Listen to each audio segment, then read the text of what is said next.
Change management is traditionally one of the most flawed and most misunderstood parts of a digital transformation or ERP or HCM project. But it's one of the most important, if not the most important part of any digital transformation. I'm going to talk here today about what's wrong with change management as we know it and how to make our change management initiatives more successful within our ERP or HCM projects. My name is Eric Kimberling. I'm the CEO of Third Stage Consulting. We're an independent consulting firm that helps clients through their digital transformation journeys. And deep down, I am a change management consultant. That's how I started my career 20 years ago. And so it's a topic I'm very passionate about, and I've analyzed a lot of the strengths and weaknesses of change management over the years. In fact, we just recently, as a company at Third Stage, we've recently published our guide to change management that's based on all that experience. And I've included a link below that you can download this guide to change management. And the title of it is Why Change Management is the Secret Sauce to ERP Success. So whether you're implementing ERP or HCM or some other digital transformation project, this guide will be very helpful for you. But I wanted to summarize in the meantime what are some of the lessons from this paper and from our years of experience. And to start, it helps to tell a little story about my background. Not only am I a change management consultant, but when I first started in consulting, the partner I worked for at one of the big consulting firms, one of the first things she had me do is she made me go get SAP certified. So I had to go learn how to configure the software and really get my hands dirty in how the technology worked. And that was, I think, a 6 or 8 week course. I eventually became certified in SAP. And believe me, I did not want to do this training. I was kicking and screaming and pushing back and trying to find a way to not do it because I don't consider myself a technical person then, and I still don't consider myself that technical now. And so I didn't want to do it, but she insisted that I do the training, and she thought it would be very helpful in making me a better change management consultant. Now, the reason she had me go through this training is because I was about to be deployed on an SAP change management project. But even then, I still didn't quite understand why I had to go through the training. And the reason I share this story is because I think that was a very formative part of my view of change management, and she helped me understand why having more technical and pragmatic hands-on experience was so important to be a good change management consultant. And that's something I think is missing in the change management discipline, and in general, that's where a lot of companies fail in their change management efforts, is that they aren't integrated enough or aligned enough with the technology and operational aspects of these sorts of transformations. So what I want to talk about today is what are the things that are wrong with traditional organizational change management, and most importantly, what can we do differently to make change management more effective within our organizations. Now, one of the first things we can do to make change management more effective is to stop making it so academic. It shouldn't be a theoretical exercise.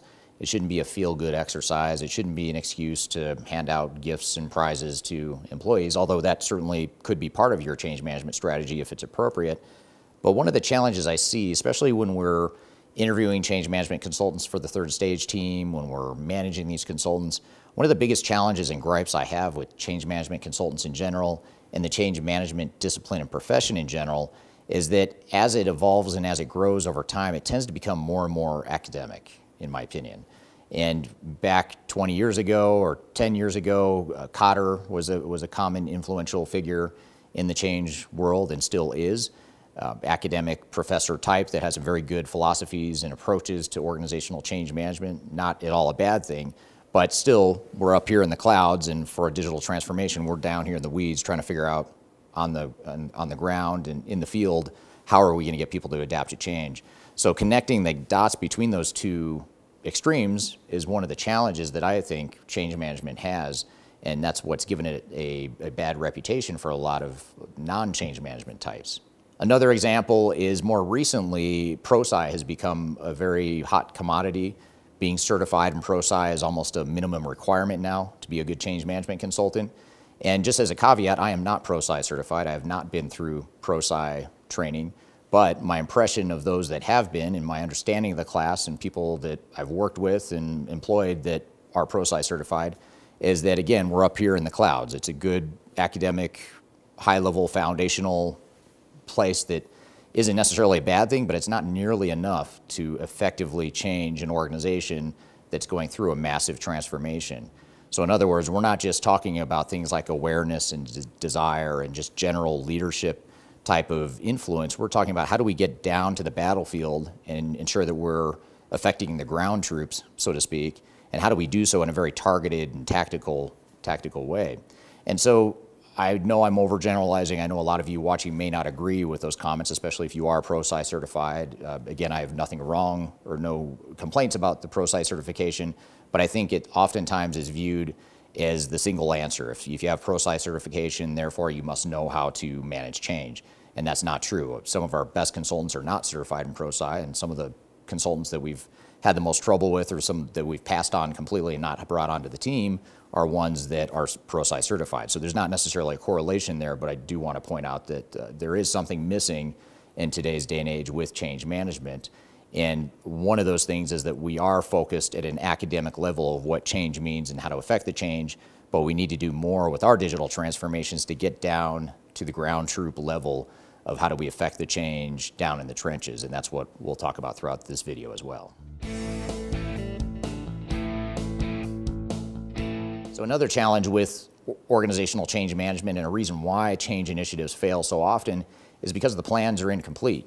We're operating at a high level. We do more of the flyover components of change management, things like communications, all employee communications and newsletters and town hall meetings that explain why we're doing the project and when the go live is going to happen, what it means to the organization, why it ties into the overall strategy of the organization. Stuff that's very important. You certainly do not want to overlook those things, but oftentimes we dwell too much on the high level flyover type all employee communications, and we don't get down in the trenches again. We don't define to individuals and work groups and individual locations and departments how are their jobs changing, why are they changing, and working more closely with them to figure out how can we help them through those changes. So while we do want to do those high-level communications, the high-level training, the activities that happen downstream, those are very important aspects of any change plan. We also want to make sure we're doing other more tactical change activities. Some examples of things that often get overlooked or we don't spend enough time and effort on are things like organizational design, just defining simply how people's jobs are going to change, what the roles and responsibilities are going to be, what the reporting relationships might look like. What are we going to do with someone's job when we've automated half of their job? What are they going to do with their 50% of their time that's now free? Not to mention the fact, how are we going to get them comfortable with the fact that we are automating 50% of your job? That's also a very important thing to address.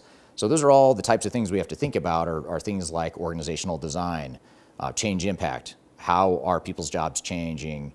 What is the impact? Where are we connecting the dots between where we are today, point A, and where we are tomorrow, point B, for each individual and work group and department and location affected by this digital transformation?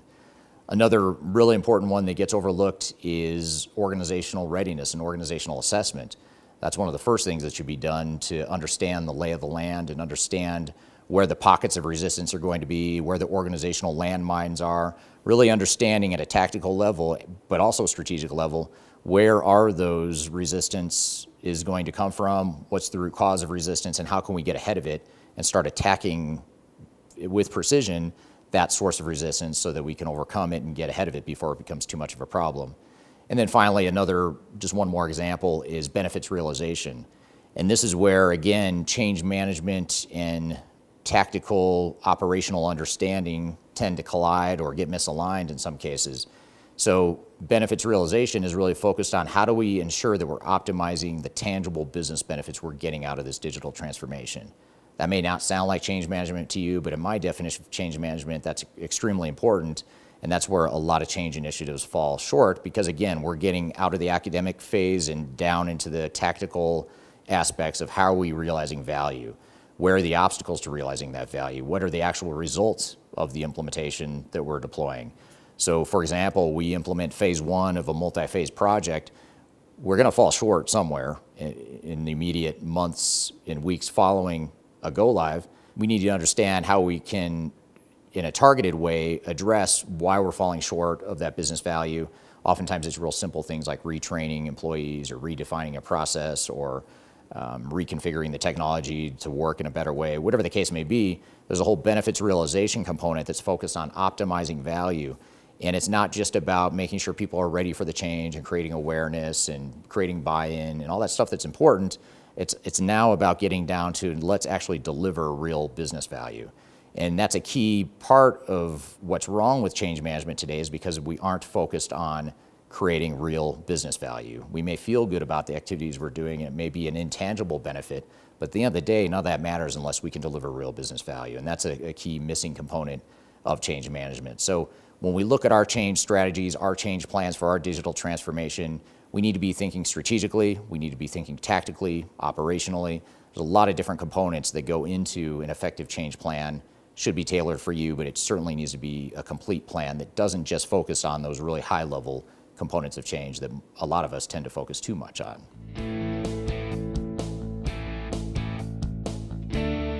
Now, one of the things that drives me crazy about traditional change management, and I know I'm generalizing here, this isn't always the case, but it's common, very common. One of the things that drives me crazy is when you see change management and change management practitioners and team members that are operating over here kind of in isolation from the rest of the team. And they're certainly part of a broader team regardless, obviously, but a lot of times people think of themselves as just change management people. I'm only here to do change management. I'm not going to get too involved in the technology. I can't get too involved in the operational understanding or the re-engineering. That's something different. I'm a change management consultant. And quite frankly, that's how I viewed myself when I started my career. I thought I'm a change management consultant. I shouldn't be getting certified in SAP. I shouldn't be getting Six Sigma training, which I later also got. I shouldn't be learning how to re-engineer business processes. But as I did more of that, and as I combined that with the change interest and background I had, I found that having that background made me a much better change management consultant. And looking back now and looking at some of the challenges we still see in the marketplace, I see that as a big problem with change consulting and just change activities in general. Whether it's an internal team or a set of consultants, they all tend to struggle with it to some degree, which is how do we integrate all of this into our overall plan? So in other words, for example, let's say we're going through the design stage of our project and we're implementing SAP or Oracle, whatever the product may be, and we're in essence re-engineering our processes. We're trying to figure out how are we going to use technology to make our processes better. That's something that the change team should be very involved in, is helping define what are those new processes, how can we re-engineer and streamline some of those processes. That's just going to make them better at helping enable some of the changes and helping people understand how the changes are happening. If we work over here in isolation while the team's over here designing the software and redesigning business processes, you lose a lot of translation throwing that information over the wall, but you also don't have ownership of it, and now we're suddenly expecting some isolated team to go implement those changes and build that into the training and communications and that sort of thing. So I'd much rather see, instead of having a bigger dedicated change management team, I'd rather have that be a smaller change team with more of the people doing the actual technical configuration and process re-engineering and process design. I'd rather have more of them take on the ownership of change management with the support and guidance from a smaller change team. That typically I found to be more effective. It also integrates change management more effectively into your overall team. So the takeaway here is, how can we integrate change management better into our overall plan and strategy? How can we ensure that it's not a standalone activity with standalone skill sets, overly targeted skill sets, and how can we make that fit closer together? A lot of change management strategies we see from internal organizations, and especially the big system integrators, very cookie cutter. They're very consistent, they're very repeatable, which is somewhat understandable because for a big system integrator with hundreds of thousands of employees, you want to know that you've got a repeatable process. But change is something that can't be cookie cutter. We can bring our tool set to the table. We may have hundreds or thousands of tools and tactics that we could be using, but every client we work with, we're going to use different tools and different tactics and different strategies in enabling that change at the ground level. So that's one of the big things is that we need to know where to pivot when our background or our preferred methods of change are or are not appropriate. Every change project we do tends to look a little bit different. There's certain fundamental things that are very consistent. For example, we almost always do some sort of organizational assessment to get a lay of the land, to understand the magnitude of change, where the pockets of resistance are, and just really give us a good input to define a change strategy that's tailored for that organization. But beyond that, the strategy, the recommendations, the tactics, the plan, the resourcing plan that we recommend for any given client is going to vary heavily based on that organizational assessment. No two companies look the same, and therefore no two change initiatives should look the same either. And even if we're deploying cookie cutter, off-the-shelf vanilla software, the change and the impact of people is going to be very different. So that's the one thing we can't have be a repeatable, canned, off-the-shelf vanilla approach. It's one thing that should be heavily customized, heavily tailored for our organization. But too often we as change management practitioners will say, this is our approach. We go A, B, C, D because that's what we know, or that's just what we like best. It doesn't matter what we know or what we like best. What matters is what's best for the organization and how we tailor that approach. So just knowing when to pivot, not just at the beginning of a project when you're first defining your change strategy, but as things change, as you work through the battlefield and you see grenades being launched around you, the landscape is changing. You uncover risks and organizational issues that you didn't see before. You need to know where to pivot and where to reallocate time and resources and where to pull different tools from your tool set and put others away because they're not working. That sort of thing is a sort of nimble, agile approach that I found that change practitioners in general aren't very good at. And so the best ones that we work with and we develop on our team are the ones that know how to be flexible and know how to pivot.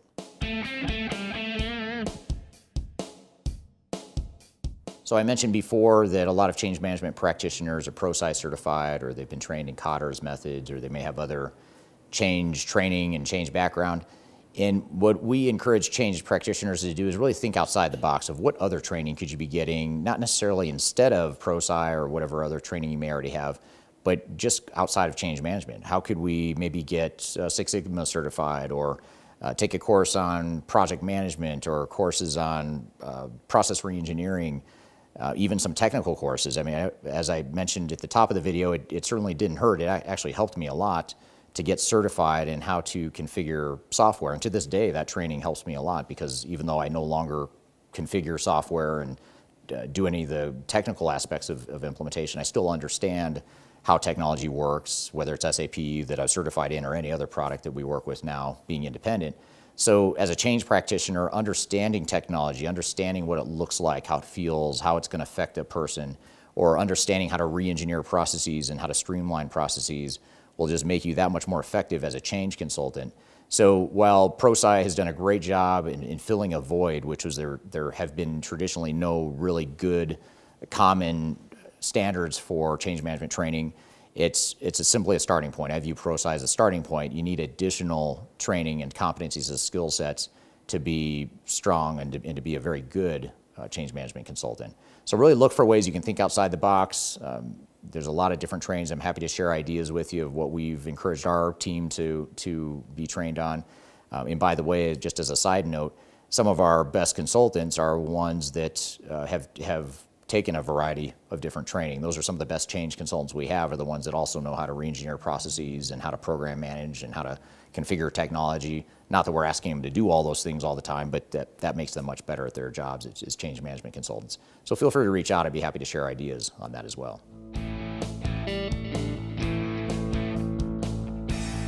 So hopefully that provides some background on what the problems are with change management, why so many change initiatives fail, and more importantly, what can we do to improve upon and make change management more effective in our digital transformation initiatives. Now, I encourage you, as a couple takeaways or resources, I mentioned before our guide to change management for any sort of ERP or digital transformation. I encourage you to download that. I've included links below. I've also included a number of other links and articles below that may help you in your change initiatives and just your digital transformation in general. And I also encourage you to please like this video, subscribe to my channel. If you have any comments about change management, if you agree with me or you disagree or you have other ideas, I'd love to hear your thoughts below. Any comments you have, I really encourage that. I want to thank you very much for your time and hope you have a great day.